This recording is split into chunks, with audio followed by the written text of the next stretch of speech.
Hi, I'm Jamie. Now you forgot what you're supposed to say? No, I forget. I don't know why I started laughing. You I was don't just- know why you started laughing. I don't know. Okay. Hi, I'm Jamie. This is Patty. And this is we are Motley Zoo. Animal Rescue. Oh, uh-huh. All right, I think Okay. we need to start over. Yeah. Okay. All right. Hi, I'm Jamie. And I'm Patty. We're Motley Zoo Animal Rescue. I was going to say Rock on Rescue. And this is our podcast, Rescue Shit. No and we squeaker. still don't have a squeaky toy. Rob, How could we forget that? can you Yes. say hello? Would you like to meet our guest of honor today? She's being disobedient. Rob, come hither. Come here. Oh, and you'll see we've hung our sign. There's our hand. Oh, yeah. There we go. And apparently Rob is not wanting to be on the show. No. She's a daddy's girl. Mm-hmm. And daddy is cheating on her right now with another dog that she can see Uh-huh. Yeah, she training. She in the doesn't like training that. tent. So today we're going to talk about raw food. Mm. This is something that can be very controversial Mm-hmm. for a lot of people, and we just want to talk about our experiences with it and talk about our sponsor of many of our rescue dogs. It's Darwin's Natural Pet Products has been donating, or rather sponsoring, food, their raw food, for our rescue dogs. We've been with them for approximately 4 years now. Yeah. And they started donating to us back when we were at the Redmond daycare. And then there was obviously that transitional period that we had when we moved over here. And they started up again donating the raw food for our foster dogs here at our Monroe property. Do they come straight here? Yes, that's the good thing about Darwin's is that it's free home delivery. So that makes it very convenient. Well, I remember at the beginning that they weren't sure that they were going to be able to make it up here. So it's even more impressive Yeah. that they've been so generous to us and they deliver it right to us. So this is really a spectacular service and something we want to say thank you to Darwin's for. Mm-hmm. And I was saying that their catchphrase should be the evolution of raw. But Mm-hmm. Darwin's evolution. Uh-huh. I get it. Uh-huh. So clever. Uh-huh. We get the food for both cats and dogs, but primarily, we have a lot more. Well, the dogs eat more, I guess, than the cats can. So usually we focus on dog, and we often get beef or turkey or chicken. There's a couple different varieties, but they also have some lamb Yeah. and duck. And they come in a kind of like a patty. It's almost like the shape and thicker than a hamburger, but it's about, and there's like 4 patties in that In a package. package, Yeah. and they're The wrap. shrink wrapped is the word I wanted to say. And so, it's really easy to take them out and thaw them and use them. Yeah. So we know the food is really high quality, but there's a bunch of things you have to think about before you can start giving raw food. And one of those is how you handle it, especially right now. This is going to make our content not so evergreen, but right now we are experiencing an outbreak of bird flu in the United States, and there's actually a sizable number of cases near us. We are going to do another episode to update on the status of that, but it's important right now, especially for the chicken, that we not be feeding raw chicken to cats, especially. So what are we doing right now to combat any kind of problems with that? Well, it kind of defeats the purpose of being raw, but does not defeat the purpose of being high quality, right? And we are right now, for the chicken especially, we are cooking it.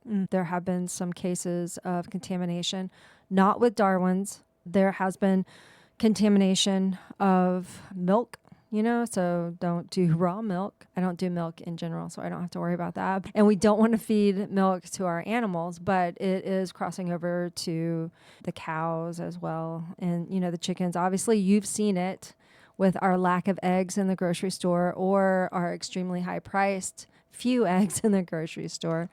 We are cooking our chicken just to be safe. We like to be prudent, you know? Well, and of the bird flu that they've seen in cats, the ones that weren't on contaminated farms were cases where the cats drank or ate raw products, so raw milk or raw chicken. So knowing that that is a direct kind of correlation, and who knows? I mean, it could have been raw chicken right out of their backyard, or Right. raw chicken from a contaminated farm down the street. Or, and- or just like a random bird that they ate. That's another topic of why you keep cats inside the house. Correct. So we're just trying to be cautious. Mm-hmm. Darwin's has 3 different kinds of products. They have the Natural Selects products, which is free range, vegetarian, and organic. Organic, yeah. Organic. Not vegetarian. Sorry, I mean organic.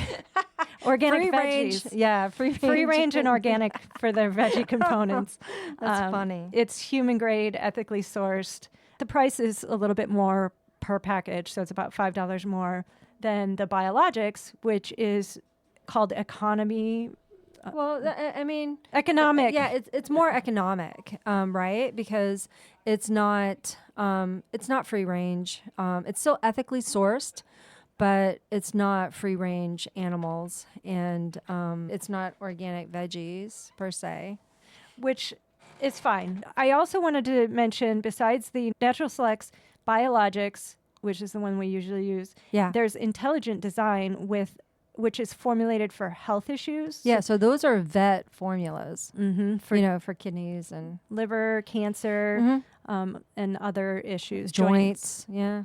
So there's a couple different varieties, and the people at Darwin's will help you figure out which recipe is right for you. And remember, there is free delivery, Right. so this could be something that you want to give it a try. Right. And we can say that we do that, and it's been primarily beneficial Yep. to most of our animals. We know that Darwin's is an up and up company that really tries to Right. and- support humane care Yes. and the environment. Right, and then support adoption centers like rescues and shelters like us. So they're very like-minded in that way. Yeah, I can say that no other company has come up to us and said, well, they'll just give us food. Like other companies have said that we can get a discount, but no other company has just said, here you go. Right. I mean, and even and then remember Hills, we were going to, just for the sake of having some standard food. Yeah, consistency. Consistent food, just in case, donations were low that month or whatever, to have consistent food. I know that we had reached out to Hills because they donate quite a large portion of food to the shelters, but not to rescues, because we just don't do the volume that they. I think volume Well, was I the think, yeah. problem. You have to accept like pallets at a time, and that's Yeah. not something that a smaller rescue can do. Right, yeah. So, One of the benefits of raw food, it's the enzymes, right? well, so raw food, as opposed to the cooked or extruded diets, they call it RMBD. So that's raw meat-based diets, are more biochemically complex with bioactive compounds. So it's higher in antioxidants like vitamin C and E and flavonoids. So that's more beneficial to your health. Well- and as we know, when you cook food, that's carcinogenic. Yeah, there's chemical yeah. changes that happen when you cook food, and it's probably especially known when you're talking about cooking like meat on a grill. The charring is actually something that they've shown can be carcinogenic. And the same is true for the oils that you use in your foods. You should use high flash point oils because they're less likely to make these chemical changes with heat. What? Like what oils? So, for example, Coconut oil? avocado oil has a higher flash point than olive oil. So if you cook it too much, olive oil can make this transformation. What about coconut oil? I'm not 'Cause- sure what the flash point is, but that's what it's called, the flash point, and that's where it can start to mutate. That's a little bit too scientific for us right now. We don't want to get that complicated. Yeah, no. Well, that's why you look at your research papers and stuff like that. Although I can tell you that because I do a lot of research and stuff. I'm a dork and I read a lot of medical papers. So when people argue about research, I can push back on some things. Well, that's like, remember when we were trying to talk to the vets about the Giardia and floats? And we were saying that because Giardia sinks, so you're not going to see it in the floats. correct. And so we used the antigen test. The vets were saying that it didn't work. And we just kept asking for any paper, any scientific paper that showed that. And no vet could give us any of that evidence. Right. And in the end, we lost the argument simply because we're not vets and they Right. are. I read, and there was a CEU, which is continuing education credit, that vet techs and vets, have to, just like doctors and nurses and therapists, you have to do a certain number of CEU, continuing education credits per year to continue your license or whatever. And there was actually a CEU on Giardia where one of the vets gave that course about Giardia antigen tests and just Giardia in general, because it's a pain, as everyone knows. Like, Giardia is out there and you can go in your backyard and it's out there. We should do, I think we did an episode Did actually we do an episode on parasites. Giardia? Well, we Yeah. did it on parasites. Are you sure? Yeah, I'm pretty Okay. sure. I'll look. Sometimes we forget what we did. I always blame my chemo brain for that. Oh, So- I don't have that. I've got a great excuse. I don't. I just Yeah. No. Well, we established that. I think it was in the last episode where I'm like, why can't I ever do the introduction right? But today I did it right and you did it wrong. I'm just gonna stop laughing. So I don't know. It's a sign. yeah, So excited about the sign. I know it was great because especially the webcam on this new camera is so much better, so you can actually see the words, and I think even the little Yeah. bit of backlighting really helps. So Well, and we've got a good day. It's not too sunny. yes, And it's overcast not- days are good for recording. Yeah. The thing is that we're not promoting raw based. If you're not comfortable giving raw food to your animals, we're not pushing you for that. This is an anecdotal story. Yeah. I don't know what is it? Anecdotal data. I don't know how you want to say it, but It's just our experience. yeah, exactly. And so most of the dogs do really well on it. Oh yeah. I mean, and they all love it. Yeah, I think that We were worried when we started cooking that some of the dogs would just turn their noses up at it, because we do have some picky dogs, Ned and Ava. And I don't know why they're picky, because you got Ned, who's a Mexican street dog. Like, I'm sorry, you're on the streets. Why are you so picky now? And then Eva, who, again, I mean, she was on a chain. You can't tell me that she was given great food. no. And then after she was off the chain, she was roaming around for like 9 months on her own, scavenging. But now she's like a little pretty princess, and she's like, no, thank you. I I'm not will gonna-" say in the daily reports that go out to the staff and the volunteers that are working here on what's going on and what was accomplished and who ate and who was sick or anything like that. And Ava is like a total diva. Eva, yeah. Yeah, they have to do little dances around to just make her try and eat. They So- put flavor things on, and they do all the Yeah. things to try and get her to eat. And she just is very picky. No, But- yeah, but she loves her Darwins, though. You know, That's good. Maybe Yeah. it's like when she was first rescued. Once she got used to being in the house, she didn't want to go outside when it was raining. She's like, I remember all those days. I remember scavenging, and now she only eats caviar. yeah, exactly. Well, and then sometimes she's just like, I really don't want to feel like that caviar. So we have to get Rob, who refused to introduce herself yeah. on the podcast today. Like, Rob will have to go into her area and sit there and then Create Eva- competition. Yeah, because I mean, and that's actually a very husky thing to do. Not like they're fighting for their food, No, no, but no. if Rob is nearby, then Eva will eat She'll be motivated. more instinctually, Yeah. motivated to eat because she feels like someone else could take her food, right. which is really that's so weird for a dog that really did live outside for most Yeah. of the time. But I mean, that's such a husky trait. I see it so often in our huskies. Allie, the blind husky that I have, she does the same thing. I mean, ever since she was a baby. I'd have to get Maxwell was my Basenji, and he was very food motivated. And if Allie didn't want to eat and Max got close, she could smell him because she's blind, and she would start crowding her bowl and start eating. That's funny. Yeah, but yeah, it's a total husky thing. We had to do it to Rob, but now Rob has become such a food lover because of all the training that's been going on with her. Yeah. Because she wants what everyone else wants. Yeah. And she's quite a character. That's a husky thing. Yes. She's like, they're getting treats. I need those. So what are some of the benefits of feeding raw food? So one of the best benefits, because being a rescue, we see a lot of issues, like medical issues or whatever. And we see a lot of underweight dogs. Malnutrition. Malnutrition. The nutrition that causes a crappy coat, the dandruff. Some of the dogs that we get, like we have wonderful dogs, but then we also have some of those backyard breeder dogs with really, really sensitive stomachs, skin allergies, things like that. And the raw diet we found has a lot of great benefits when it comes to their coat and their skin. Once you get them acclimated to the raw diet, it's really great for their GI system as well. Because of those bioactive compounds, and they get more out of their food than if it was processed or cooked.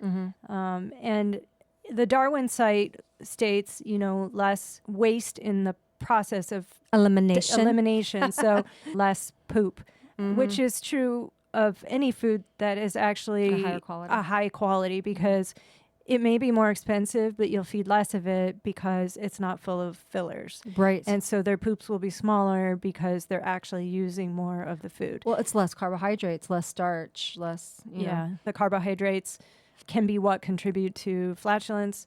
Especially in cats, like dogs are omnivorous, right? So they're used to having fruits and veggies and things like that. I still am on the fence about these vegetarian diets. I'm still researching that. So I'm not promoting them or not promoting them. I just don't know enough about them and how they are. But, the dogs that we have, we're vegetarian. So we don't eat meat. And I'm not going to be like militant on you or whatever, but we have animals and our animals do eat meat.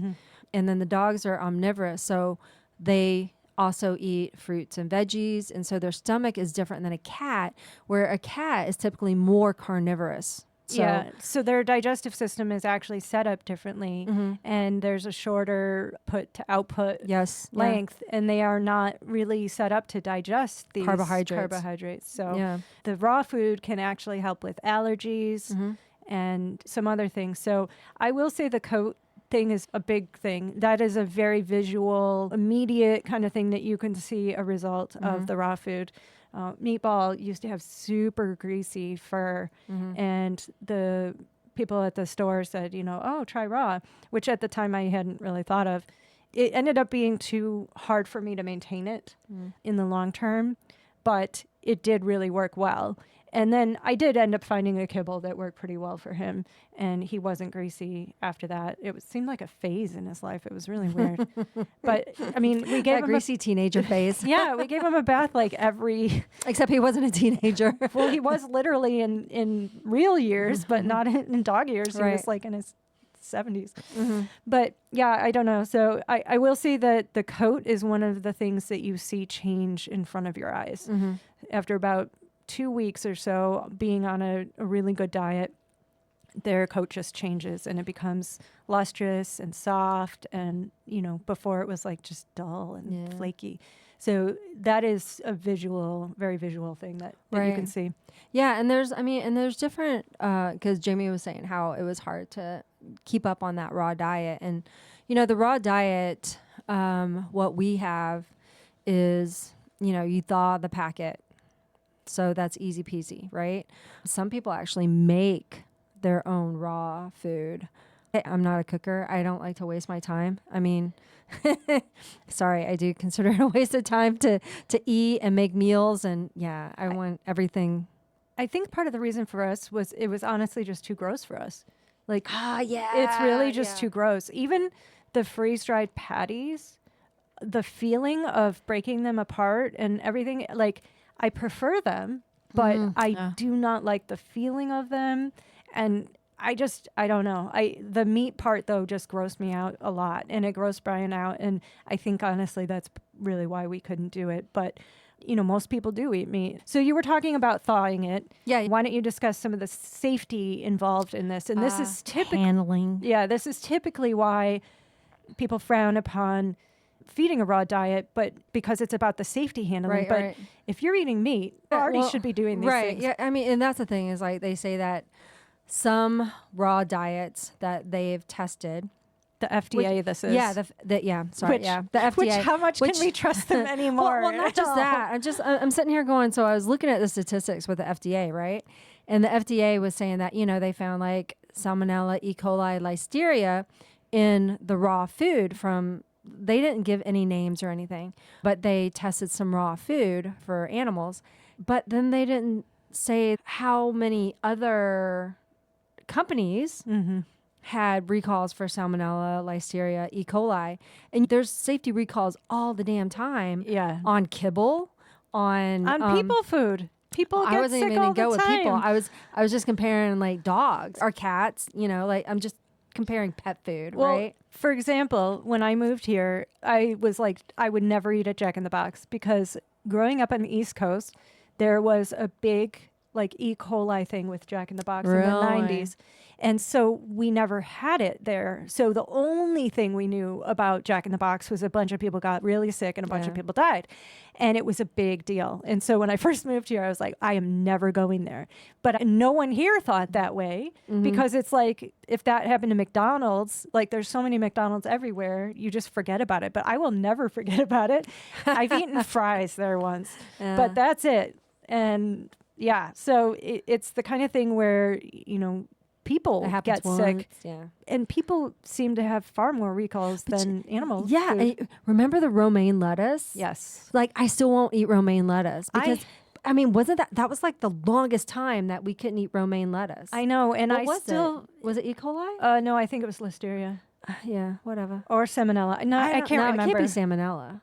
No, I think it was E. coli. I think you're right. Yeah, but I don't know. Well, and I think we talked about this in an episode before, is that comes from the runoff of the dairy farms that are near the produce. So, yeah. So it's scary because you're trying to eat lettuce and trying to eat vegetarian, and then that happens. But I would say there's far more contamination with meat. Yeah. I mean, and that's the thing is like you have to worry about the Salmonella, E. coli, Listeria all the time with raw your human meat. food. Yeah.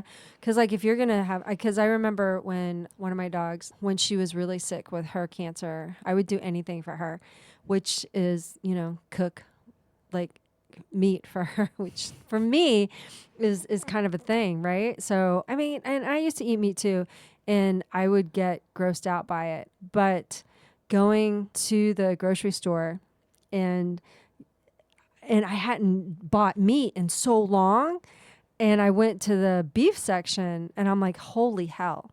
I'm like, what the hell do I get? And I was walking up and down. I was like, oh my God, there's fillets.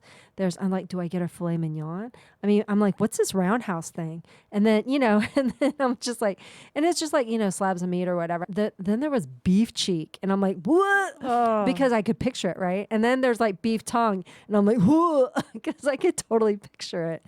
And I kept walking back and forth. And there was like a lady with her 2 kids. And she's like, oh, I see it. You're having a hard time. She didn't even know it was for my dog.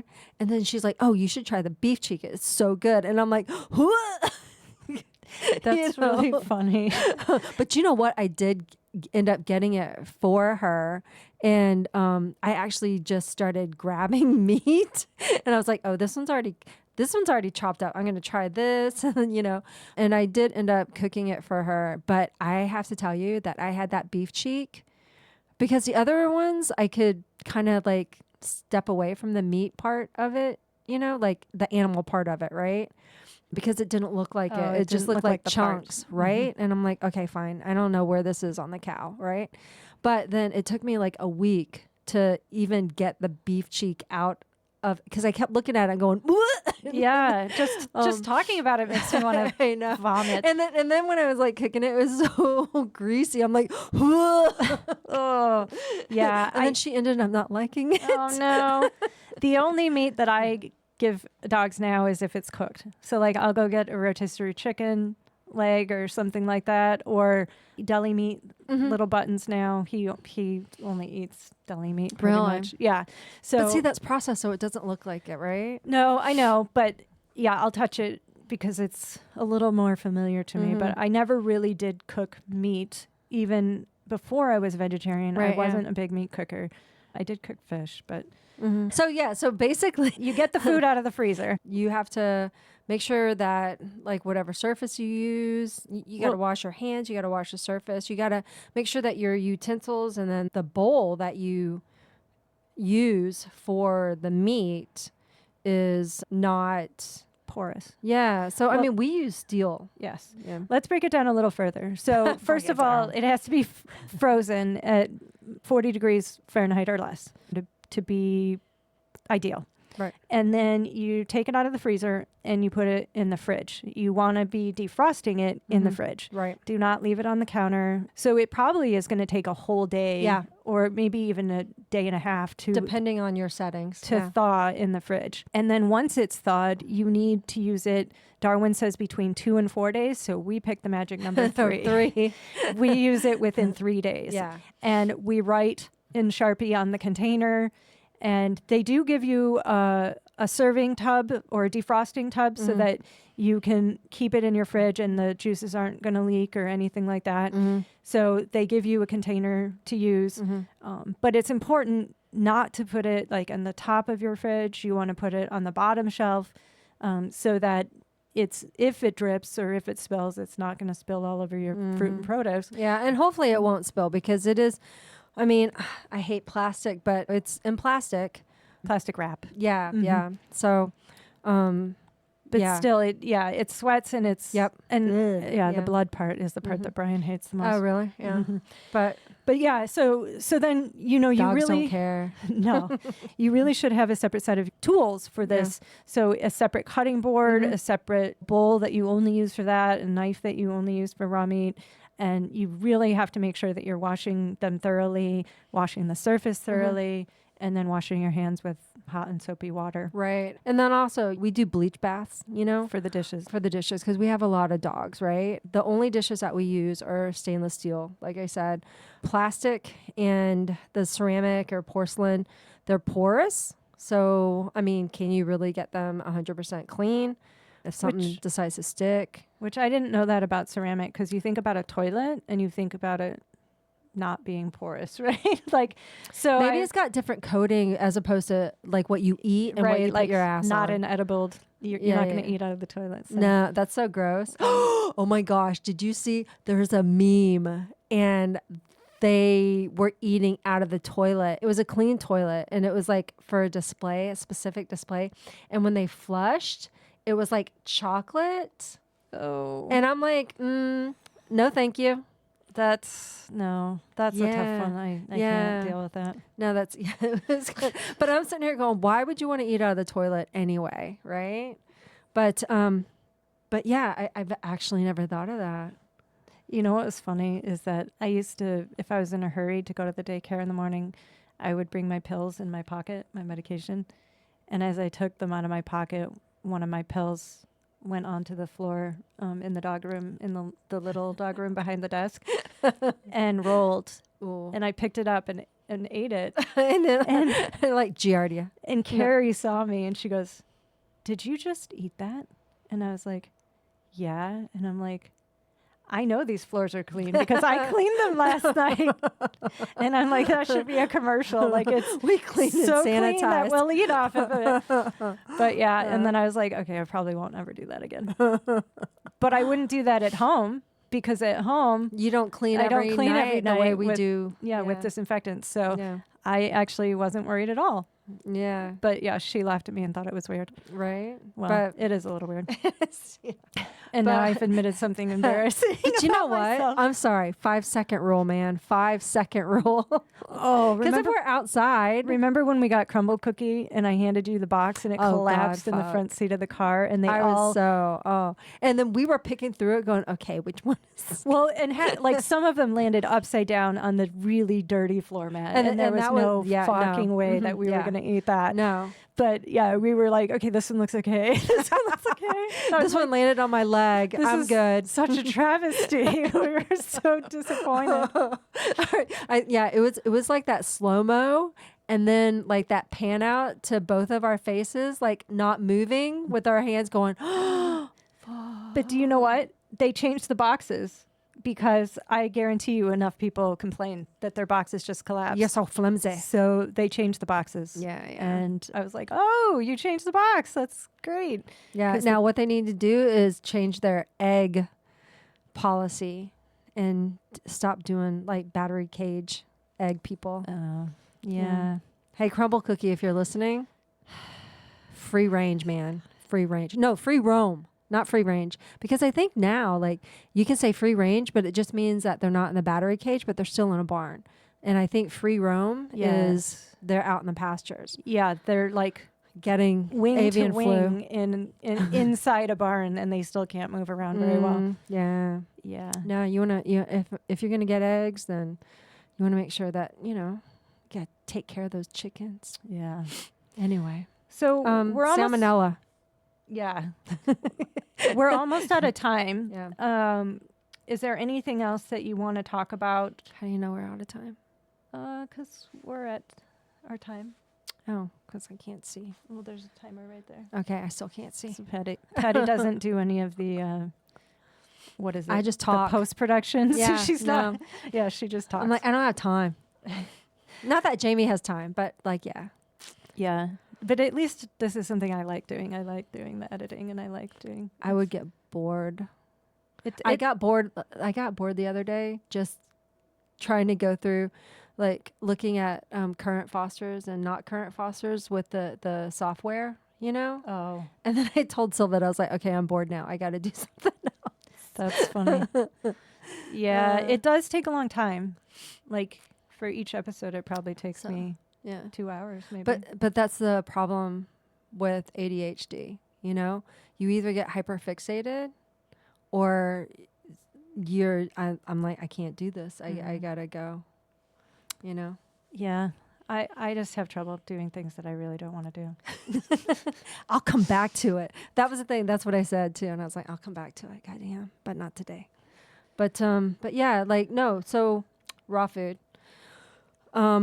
We feed ours raw food by Darwin's. There's a bunch of other companies. Do your research. Oh, one thing I do want to say is that in watching a webinar about bird flu, they said that the freeze-dried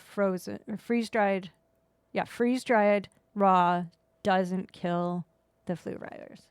No, freeze dried wouldn't. No, you got to cook it. You have to get high temperatures to kill. Yeah. Well, like the Stella and Chewies that we do or whatever. Yeah, that's Those are things so that we still would that's considered raw. we would have to cook it. Yeah. Or not, just so you know. Yeah. Freezing doesn't kill the virus. Yeah, and then there's a question about, and this is especially important with cats because the dogs, they're showing like upper respiratory symptoms, like a kennel cough kind of symptom, but not fatalities, right? The cats are the ones who are experiencing fatalities. And there was a question, and I don't know if this is true or not. So is this kind of hearsay? I Fake don't know. news. But it could be fake news because I haven't researched it definitively.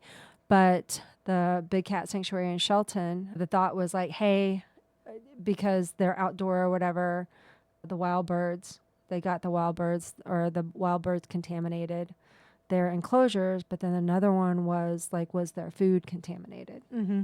Well, and so we'll go into this in a little bit more detail in the next episode. The bird flu 2 is what we're gonna bird do. flu too. But there it is in rodents. It is in rabbits, skunks, raccoons, seals, wolves, besides birds. So it's almost in every kind of animal. Right. But it's Cattle. yeah, and it's in varying degrees, right? We know that it will kill birds. We know also it will kill cats. It kills most of the cats, yeah.